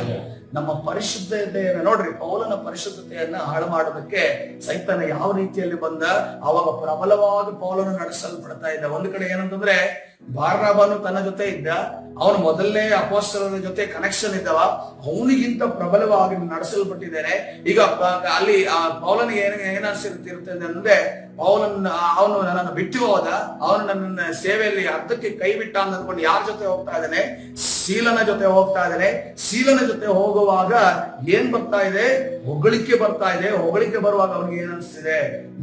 ಒಂದು ಬಾರಿ ಆದ್ರೂ ಆತನ ಮನಸ್ಸಲ್ಲಿ ಹಾದು ಹೋಗಿರ್ಬಹುದು, ಓ ಬಾರ್ನಬನಿಗಿಂತ ಅಪೊಸ್ತಲರಿಗಿಂತ ಅಲ್ಲಿರುವಂತ ಎಲ್ಲಾ ದೇವರ ಮಕ್ಕಳಿಗಿಂತ ನಾನು ಬಲಿಷ್ಠನಾಗಿ ದೇವರ ವಾಕ್ಯವನ್ನು ಎಂದು ಅಂದ್ಕೊಂಡು ಒಂದು ಸಾರಿ ಆದೋಗಿ. ಆದ್ರೆ ತಕ್ಷಣವಾಗಿ ಪೌಲನಲ್ಲಿ ಮನಸ್ಸಿನಲ್ಲಿ ಆಲೋಚನೆ ಮಾಡ್ತಾ ಇದ್ದಾರೆ, ಇವಳು ನನ್ನ ವಿರುದ್ಧವಾಗಿ ಸೈತಾನನ ತಂತ್ರವನ್ನು ರೂಪಿಸ್ತಾ ಇದ್ದಾಳೆ. ಸೈತಾನನ ಈಕೆಯ ಮುಖಾಂತರವಾಗಿ ಹೊಗಳಿಕೆಯ ತಂತ್ರವನ್ನು ರೂಪಿಸಿ ನನ್ನ ಆತ್ಮಿಕತೆಯನ್ನ ಕೆಳಗಡೆ ಬೀಳಿಸುವುದಕ್ಕೆ ಪ್ರಯತ್ನ ಆಗ್ತಾ ಇದೆ ಅನ್ನೋದನ್ನ ತಿಳಿದಂತ ಪೌಲನ್ ಏನ್ ಮಾಡ್ತಾ ಇದ್ದಾನೆ? ಆಕೆಯಲ್ಲಿರುವಂತ ದುರಾತ್ಮ ನೋಡ್ರಿ, ಆಕೆಯನ್ನ ಗದರಿಸಲಿಲ್ಲ. ಅಲ್ಲಿ ಗಮನಿಸಿ, ಆಕೆಯನ್ನ ಗದರಿ ಸುಮ್ಮನಿರು ಅಂತ ಅನ್ಕೊಂಡು ಆಕೆಯನ್ನ ಗದರಿಸಲಿಲ್ಲ. ಇದಕ್ಕೆ ಕಾರಣ ದುರಾತ್ಮ ಎಂದು ಪೌಲನಿಗೆ ತಿಳಿದಿತ್ತು. ಅದಕ್ಕೋಸ್ಕರವಾಗಿ ಆತನ ಏನು ಹೇಳ್ತಾ ಇದ್ದಾರೆ? ಅವಳನ್ನು ಬಿಟ್ಟು ಹೋಗು ಎಂದು ಯೇಸು ಕ್ರಿಸ್ತನ ಹೆಸರಿನಲ್ಲಿ ನಿನಗೆ ಅಪ್ಪಣೆ ಕೊಡುತ್ತೇನೆ. ಅಲ್ಲಿ ಅಪ್ಪಣೆ ಕೊಟ್ಟಿದ್ದು ಆಕೆಗಲ್ಲ, ಆಕೆ ಒಳಗಡೆ ಹೊಗಳುತ್ತಿದ್ದಂತ ದುರಾತ್ಮಕ್ಕೆ ಅಪ್ಪಣೆ ಕೊಟ್ಟ. ಅಲ್ಲೆಲೂಯ. ಹಾಗಾದ್ರೆ ನಮ್ಮನ್ನು ಹೊಗಳೋದು, ನಾವು ಕಾರ್ಯಗಳನ್ನ ಮಾಡಿದಾಗ ನಮ್ಮನ್ನು ಹೊಗಳೋದು ಯಾರಾಗಿದ್ದಾನೆ? ಸೈತಾನನಾಗಿದ್ದಾನೆ. ಅಲ್ಲೆಲೂಯ. ಆ ಒಂದು ಸೈತಾನನು ಹೇಳಿದಂತ ಮಾತನ್ನ ನಾವು ಯಾವುದೇ ಕಾರಣಕ್ಕೂ ನಾವು ರಿಸೀವ್ ಮಾಡಕೂಡದು. ಅಲ್ಲೆಲೂಯ. ಕರ್ತನ ಪರಿಶುದ್ಧ ನಾಮಕ್ಕೆ ಸ್ತೋತ್ರ. ಅದಕ್ಕೋಸ್ಕರವಾಗಿ ಮೊದಲನೇ ಪೇತ್ರ 1ನೇ ಅಧ್ಯಾಯ 15ನೇ ವರ್ಷದ 2 ವಾಕ್ಯಗಳನ್ನು ಓದಿ ಇವತ್ತಿನ ಈ ಸಂದೇಶವನ್ನು ಮುಗಿಸಿಕೊಳ್ಳೋಣ. ನಮ್ಮ ಪರಿಶುದ್ಧತ್ವವನ್ನು ನಾವು ಕಾಪಾಡಿಕೊಳ್ಳೋಣ. ಮೊದಲನೇ ಪೇತ್ರ 1ನೇ ಅಧ್ಯಾಯ 15ನೇ ವಚನ, ನಿಮ್ಮನ್ನು ಕರೆದಾತನು ಪರಿಶುದ್ಧನಾಗಿರುವ ಪ್ರಕಾರವೇ ನೀವು ವಿಧೇಯರಿಗೆ ತಕ್ಕಂತೆ ನಿಮ್ಮ ಎಲ್ಲಾ ನಡವಳಿಕೆಯಲ್ಲಿ ಪರಿಶುದ್ಧರಾಗಿರಿ. ನಾನು ಪರಿಶುದ್ಧನಾಗಿರುವುದರಿಂದ ನೀವು ಪರಿಶುದ್ಧರಾಗಿರಬೇಕೆಂದು ಬರೆದದೇ ಅಲ್ಲ. ಹಲ್ಲೆಲೂಯ. ಇಲ್ಲಿ ಪರಿಶುದ್ಧತೆಯನ್ನ ಇಲ್ಲಿ ಬಿಳಾಮನ ಅಥವಾ ಗೇಜಿಯ ಪರಿಶುದ್ಧತೆಯನ್ನ ಯಾವುದರ ಮುಖಾಂತರ ಸಹಿತ ಹಾಳು ಮಾಡ್ತಾ ಇದ್ದಾನೆ? ಹಣದ ಆಸೆಯನ್ನ ತಂದಾಕಿ ಹಾಳು ಮಾಡ್ತಾ ಇದ್ದಾನೆ. ಪೌಲನ ಜೀವಿತದಲ್ಲಿ ಏನನ್ನ ತಂದಾಕಿ ಮಾಡ್ತಾ ಇದ್ದಾನೆ? ಅದರ ಹೊಗಳಿಕೆಯನ್ನು ತಂದಾಕಿ ಮಾಡ್ತಾ ಇದ್ದಾನೆ. ಅದಕ್ಕೋಸ್ಕರವಾಗಿ ಇನ್ನೂ ಅನೇಕ ಕಾರ್ಯಗಳಿದೆ. ನಾನು 2 ವಿಚಾರಗಳನ್ನು ಮಾತ್ರ ತೆಗೆದುಕೊಂಡಿದ್ದೇನೆ. ಅನೇಕ ವಿಚಾರಗಳು, ಯಾಕೆಂದ್ರೆ ಒಂದು ಇನ್ಸಿಡೆಂಟ್ ನಡೆದಂತ ಇನ್ಸಿಡೆಂಟ್ ಆಗಿದೆ. ಒಬ್ಬರು ತುಂಬಾ ಚೆನ್ನಾಗಿ ಆ ತಮಿಳುನಾಡು ಪಟ್ಟಣದಲ್ಲಿ ಸೇವೆಯನ್ನ ಮಾಡ್ತಾ ಇರ್ತಾರೆ. ಸೇವೆಯನ್ನ ಮಾಡುವಂತ ಸಂದರ್ಭದಲ್ಲಿ ಅವರ ಸೇವೆ ಹೊಟ್ಟೆ ಕಿಚ್ಚಿ ಯಾರು ಪಡ್ತಾರೆ ಅಂತಂದ್ರೆ ಲೋಕದವರಲ್ಲ, ಇತರ ಸೇವಕರುಗಳೇ, ಇತರ ಸೇವೆಯನ್ನು ಮಾಡುವಂತ ಸೇವಕರುಗಳು ಹೊಟ್ಟೆ ಕಿಚ್ಚುಪಟ್ಟು ಎಲ್ಲಾ ವಿಶ್ವಾಸಿಗಳು ಆತನ ಬಳಿಗೆ ಹೋಗ್ತಾರಲ್ಲ, ಆತನ ಬಳಿಗೆ ಹೊಸ ವಿಶ್ವಾಸಿಗಳು ತುಂಬಿಕೊಳ್ತಾ ಇದಾರಲ್ಲ ಅಂತ ಅಂದುಕೊಂಡು ಕಂಡುಕೊಂಡು ಏನು ಮಾಡ್ತಾರೆ? ಇವನನ್ನು ಹೇಗಾದ್ರೂ ಇವನ ಸಾಕ್ಷಿಯನ್ನ ತೆಗೆದು ಬಿಡಬೇಕು, ಇವನ ವಿರುದ್ಧವಾಗಿ ತಂತ್ರ ಮಾಡಬೇಕು. ಯಾರು ಆಲೋಚನೆ ಮಾಡಿದ್ರು? ಒಬ್ಬ ಸೇವಕರುಗಳೇ ಆಲೋಚನೆ ಮಾಡಿದ್ರು. ಏನಂತಂದ್ರೆ ಆತನ ಒಂಟಿಯಾಗಿರುವಾಗ ಆತನ ಮಧ್ಯದಲ್ಲಿ ಈ ಹುಡುಗಿಯರನ್ನ ಕಳುಹಿಸಿ, ಒಂದು ಸ್ತ್ರೀಯನ್ನ ಕಳುಹಿಸಿ ಸಂಬಂಧವಾಗುವಂತೆ ಅಥವಾ ಅಲ್ಲಿ ಕೆಟ್ಟ ಸಂಬಂಧ ಸೃಷ್ಟಿಯಾಗುವಂತೆ ಮಾಡಿ ಅಲ್ಲಿ ಆ ಸೇವೆಯ ವಿರುದ್ಧವಾಗಿ ಕಾರ್ಯ ಮಾಡುದು. ಸೇವೆ ಕುರಿತ ಕಾರ್ಯ ಮಾಡಿದ ನಂತರ ಅವರ ಫ್ಯಾಮಿಲಿಗೆ ಅದು ತಿಳಿದು ಬಂದು ಅವರು ಇಲ್ಲಿ ಇರೋದಕ್ಕೆ ಸಾಧ್ಯವಾಗ್ಲಿಲ್ಲ. ತದನಂತರ ಅವರು ಅಮೆರಿಕ ದೇಶಕ್ಕೆ ಹೋಗಿ ಅಲ್ಲಿದ್ದ ನಂತರ ಅಲ್ಲಿ ಸ್ವಲ್ಪ ದಿನಗಳ ಕಾಲ ಇಲ್ಲಿ ಅವರ ಮನೆಯವರು ಇಲ್ಲಿ ಸೇವೆಯನ್ನು ನಡೆಸ್ತಾ ಇದ್ದ. ತದನಂತರ ಅವರು ಪಶ್ಚಾತ್ತಾಪಟ್ಟು ದೇವರ ಬಳಿ ಕೇಳಿಕೊಂಡು ಮತ್ತೆ ಕರ್ತನೆ ನಿನ್ನ ಕೃಪೆ ನನಗೆ ಕೊಡಬೇಕು ಅಂತ ಕೇಳಿದಾಗ ಮತ್ತೆ ತಮಿಳುನಾಡಿಗೆ ಬಂದು ಮತ್ತೆ ಅದೇ ಸೇವೆಯನ್ನು ಮುಂದುವರಿಸಿಕೊಂಡು ಹೋದ್ರು. ಹಲ್ಲೆಲೂಯ. ಆ ಸ್ತ್ರೀಯ ಸಂಬಂಧವನ್ನ ಅವರು ಕಡಿದು ಹಾಕಿ ಮತ್ತೆ ಬರಬೇಕಾದ ಪರಿಸ್ಥಿತಿ ಎದುರಾಯ್ತು. ಇದೇ ರೀತಿಯಲ್ಲಿ ಬೇರೆ ಸೈತಾನನು ಅನೇಕ ತಂತ್ರಗಳನ್ನು ರೂಪಿಸುತ್ತಾನೆ ನಮ್ಮ ವಿರುದ್ಧವಾಗಿ. ನಾವು ಯಾವಾಗ ದೇವರಲ್ಲಿ ಬಲವಾಗ್ತೇವೋ, ಪ್ರಾರ್ಥನೆಯಲ್ಲಿ ಬಲವಾಗ್ತೇವೋ, ಆರಾಧನೆಯಲ್ಲಿ ಬಲವಾಗ್ತೇವೋ, ಯಾವಾಗ ದೇವರ ವಾಕ್ಯದಲ್ಲಿ ನಡೆಯುವುದಕ್ಕೆ ಪ್ರಾರಂಭಿಸುತ್ತೇವೋ, ನಮ್ಮ ವೀಕ್ನೆಸ್ ಅನ್ನ ಅರಿತಂತ ಸೈತಾನನು ನಮ್ಮ ಪರಿಶುದ್ಧತೆಯನ್ನ ಹಾಳು ಮಾಡುವುದಕ್ಕೆ ಬರ್ತಾನೆ. ಅದಕ್ಕೋಸ್ಕರವಾಗಿ ದೇವರ ಕಾರ್ಯ ಮಾಡುವಾಗ, ದೇವರ ಕೆಲಸಗಳನ್ನು ನಾವು ಮಾಡುವಾಗ ಯಾವುದು ನಮಗೆ ಇಂಪಾರ್ಟೆಂಟ್ ಆಗಿದೆ? ಆರಾಧನೆ, ಪ್ರಾರ್ಥನೆ, ವಾಕ್ಯವನ್ನ ಓದುವುದು ಬಹಳ ಪ್ರಾಮುಖ್ಯ ಆಗಿದೆ. ಹಲ್ಲೆಲೂಯ. ನಾವು ಏನು ತಿನ್ನದೇ ಹೋದ್ರು, ಏನು ಕುಡಿಯದೇ ಹೋದ್ರು ಏನು ಸಮಸ್ಯೆ ಇಲ್ಲ. ದೇವರು ಒಂದು ವೇಳೆ ಸತ್ತರು ನಮ್ಮನ್ನ ಬದುಕಿಸುತ್ತಾನೆ. ಆದರೆ ದೇವರ ವಾಕ್ಯ ಆರಾಧನೆ ಪ್ರಾರ್ಥನೆಯಲ್ಲಿದೆ ಬದುಕುವುದಾದ್ರೆ ನಾವು ಏನೇ ತಿಂದ್ರು, ಎಷ್ಟೇ ಒಳ್ಳೆ ಆಹಾರ ತಿಂದ್ರು, ಮೋದಿ ಅವರು ಥೈಲ್ಯಾಂಡ್ ಇದ್ದು ಹಣವೇ ತಿಂತಾರೆ, ಯಾಕಂದ್ರೆ ಹೆಚ್ಚು ವಯಸ್ಸು ಬರೋದಕ್ಕೋಸ್ಕರ. ಅದನ್ನು ತಿಂದ್ರು ಕೂಡ ನಾವು ಬದುಕೋದಕ್ಕೆ ಚಾನ್ಸ್ ಇಲ್ಲ. ಹಲ್ಲೆಲೂಯಾ. ಯಾಕಂದ್ರೆ ಮೈಕಲ್ ಜಾಕ್ಸನ್ ಅವನ 50 ವರ್ಷಕ್ಕೆ ಬದುಕುವಂತ ವಯಸ್ಸಿನಲ್ಲಿ ಮನೆಯಲ್ಲಿ ಒಂದು ಎಷ್ಟೋ ಜನ ಡಾಕ್ಟರ್ಸ್ ಇದ್ರಂತೆ. ಅವನ್ ಬೆಡ್ ಯಾವ ರೀತಿ ಮಾಡ್ಕೊಂಡಿದ್ದ ಅಂತಂದ್ರೆ, ಯಾವ ರೋಗ ಬಂದ್ರು ಕೂಡ, ಅವನಿಗೆ ಯಾವ್ದು ಅಂಗಾಂಗಗಳು ಕೊಲ್ಯಾಪ್ಸ್ ಆದ್ರೂ ಕೂಡ ಆ ತಕ್ಷಣವೇ ಇನ್ಫಾರ್ಮ್ ಮಾಡುವಂತ ಒಂದು ಕೆಪಾಸಿಟಿ ಇರುವಂತ ಒಂದು ಬೆಡ್ ಅನ್ನ ಮಾಡ್ಕೊಂಡಿದ್ದಂತೆ. ಟೆಸ್ಟ್ ಲ್ಯಾಬ್ಗಳು ಅದನ್ನ ಒಳಗಡೆ ಇದ್ದಂತೆ, ಸರ್ಜನ್ಸ್ ಗಳು ಇದ್ರಂತೆ, ಮತ್ತು ಅದೇ ರೀತಿಯಲ್ಲಿ ಟೋಟಲ್ ಹಾಸ್ಪಿಟಲ್ ಅವನ ಮನೆಯಲ್ಲಿ ಇತ್ತು. ಆದ್ರೂ ಒಂದು ಒಳ್ಳೆ ಆಹಾರವನ್ನು ಸೇವಿಸ್ತಿದ್ದಂತೆ. ಅವನ ಆಹಾರ ಸೇವಿಸುವಾಗ ಮೊದಲೇ ಅದು ಟೆಸ್ಟ್ ಆಗ್ತಿತ್ತಂತೆ, ಇದ್ರಲ್ಲಿ ಏನಾದ್ರು ಸಮಸ್ಯೆ ಇದೆಯಾ, ತೊಂದರೆ ಇದೆಯಾ ಅನ್ನೋದನ್ನ ಟೆಸ್ಟ್ ಆಗ್ತಾ ಇದ್ದಂತೆ. ಇಂಥ ವ್ಯಕ್ತಿ 50 ವರ್ಷಕ್ಕೆ ಅವನ ಹಸನು ಹೀಗಿದಾಗ ಯಾರಿಗೂ ಗೊತ್ತಿಲ್ಲ, ಯಾರೂ ತಡೆಯೋದಕ್ಕೆ ಸಾಧ್ಯವಾಗಿಲ್ಲ. ಅದಕ್ಕೋಸ್ಕರವಾಗಿ ಕರ್ತನ ಸನ್ನಿಧಾನ ನಮ್ಮನ್ನು ನಾವು ಕರ್ತನ ಕರಗಳಿಗೆ ಒಪ್ಪಿಸೋಣ. ನಾವು ಆರಾಧನೆ, ಪ್ರಾರ್ಥನೆ, ದೇವರ ವಾಕ್ಯವನ್ನ ನಾವು ದಿನಾಲು ಎಲ್ಲಾ ಕ್ಷಣದಲ್ಲೂ ಮಾಡುವಾಗ ದೇವರು ನಮ್ಮ ಪರಿಶುದ್ಧತೆಯನ್ನ ಆತನು ಕಾಪಾಡುವ ಆತನಿಗೆ. ಹಲ್ಲೆಲೂಯಾ. ಕರ್ತನ ಸನ್ನಿಧಾನ ಈ ಸಮಯದಲ್ಲಿ ಮೊದಲನೇ ಪೇತ್ರ 1ನೇ ಅಧ್ಯಾಯ 15ನೇ ವಚನವನ್ನ ನಾವು ಇವತ್ತಿನ ದಿವಸ ವಾಗ್ದಾನವಾಗಿ ತೆಗೆದುಕೊಂಡು ಸನ್ನಿಧಾನ ಈ ಸಮಯದಲ್ಲಿ ಪ್ರಾರ್ಥನೆ ಮಾಡಿಕೊಳ್ಳೋಣ. ಪರಿಶುದ್ಧನಾದ ದೇವರೇ, ನಿನ್ನ ನಾಮಕ್ಕೆ ಸ್ತೋತ್ರವಾಗಲಿ. ಈ ಸಮಯದಲ್ಲಿ ಕರ್ತನೇ ರಾಜಾ, ನಮ್ಮ ಬಲಹೀನತೆಗಳನ್ನು ನಾವು ಅರಿತುಕೊಳ್ಳುವಾಗ ಸಹಾಯಕವನ್ನ ಚಾಚು. ಸೈತಾನನು ಕರ್ತನೆ ಅದೇ ತಂತ್ರವನ್ನು ಉಪಯೋಗಿಸಿ ನಮ್ಮನ್ನ ಮೋಸಗೊಳಿಸುವ ಆತನಾಗಿದ್ದಾನೆ, ನಮ್ಮನ್ನ ನಿನ್ನಿಂದ ದೂರ ಮಾಡುವ ಆತನಾಗಿದ್ದಾನೆ. ನಾವು ಕರ್ತನೆ ರಕ್ಷಣೆ ಬರುವಾಗ ಅನೇಕ ವೇದನೆಗಳ, ಕಷ್ಟಗಳನ್ನ, ಬಾಧೆಗಳನ್ನ ಪಟ್ಟೆಯಾದರೂ ಕರ್ತನೆ ರಕ್ಷಣೆಯನ್ನ ಪಡೆದುಕೊಳ್ಳುವಾಗ ಸಹಾಯ ಮಾಡಿದೆಯಲ್ಲ ಕರ್ತನೆ ರಾಜಾ. ಅಮೂಲ್ಯವಾದ ರಕ್ಷಣೆಯನ್ನ ಕಳೆದುಕೊಳ್ಳದ ಹಾಗೆ ನಮಗೆ ಸಹಾಯದ ಹಸ್ತವನ್ನ ಚಾಚು ಏಸಪ್ಪ. ಕರ್ತನೆ ನಮ್ಮ ಕುಟುಂಬವನ್ನು ನೀನು ಆಶೀರ್ವಾದ ಮಾಡಿದೆಯಲ್ಲ, ಆ ಆಶೀರ್ವಾದವನ್ನ ಕಳೆದುಕೊಳ್ಳದ ಹಾಗೆ ನೀನು ಕಾರ್ಯ ಮಾಡಿಸಪ್ಪ. ಕರ್ತನೆ ನಮ್ಮನ್ನ ಬಿಡುಗಡೆ ಮಾಡಿದೆಯಲ್ಲ, ಬಿಡುಗಡೆಯನ್ನ ಕಳೆದುಕೊಳ್ಳದ ಹಾಗೆ ಸಹಾಯ ಮಾಡು ಕರ್ತನೆ. ಪ್ರತಿ ದಿನವೂ ಕರ್ತನೆ ರಾಜಾ ಪರಿಶುದ್ಧನಾದ ಅಟ್ಲೀಸ್ಟ್ ಕರ್ತನೆ 45 ಮಿನಿಟ್ಸ್ 45 ನಿಮಿಷಗಳ ಕಾಲ, 15 ನಿಮಿಷ ಕರ್ತನೆ ಆರಾಧನೆ, 15 ನಿಮಿಷ ಕರ್ತನೆ ಪ್ರಾರ್ಥನೆ, 15 ನಿಮಿಷ ಕರ್ತನೆ ರಾಜ ನಿನ್ನ ವಾಕ್ಯ ಧ್ಯಾನವನ್ನ ಮಾಡುವ ಹಾಗೆ ಕರ್ತನೆ ನಮಗೆ ಸಹಾಯದಸ್ತವನ್ನ ಚಾಚು ಕರ್ತನೆ. ಕರ್ತನೆ ಇದಕ್ಕೆ ವಿರುದ್ಧವಾಗಿ ನಮಗೆ ಕರ್ತನೆ ಆ ಒಂದು ಕೆಲಸವನ್ನು, ಈ ನಿನ್ನ ದೈವಿಕ ಕಾರ್ಯವನ್ನ ಮಾಡದಂತೆ ಕರ್ತನೆ ನಮ್ಮನ್ನ ಬಿಸಿ ಮಾಡುವಂತ ಎಲ್ಲಾ ಸೈತಾನನ ಕಾರ್ಯಗಳನ್ನ, ನಮ್ಮ ಬಲಹೀನತೆಗಳ ಮುಖಾಂತರವಾಗಿ ನಮ್ಮ ಪರಿಶುದ್ಧತೆಯನ್ನ ಹಾಳು ಮಾಡುವಂತ ಎಲ್ಲ ಸೈತಾನನ ಕಾರ್ಯಗಳನ್ನ ನಜರೇತಿನ ಯೇಸುವಿನ ನಾಮದಲ್ಲಿ ಬಂಧಿಸಿ ಮುರಿದಾಟ ಬಿಡುಗಡೆ ಮುಂಚೆ ಮಾಡಿ ನೀನು ತಾನೇ ನಡೆಸು. ಕರ್ತನಾದ ಯೇಸು ಸ್ವಾಮಿ ಸಮೇತ ಪ್ರಾರ್ಥನೆ ಕೊಡ್ತೇನೆ, ಜೀವವುಳ್ಳ ತಂದೆ, ಆಮೆನ್.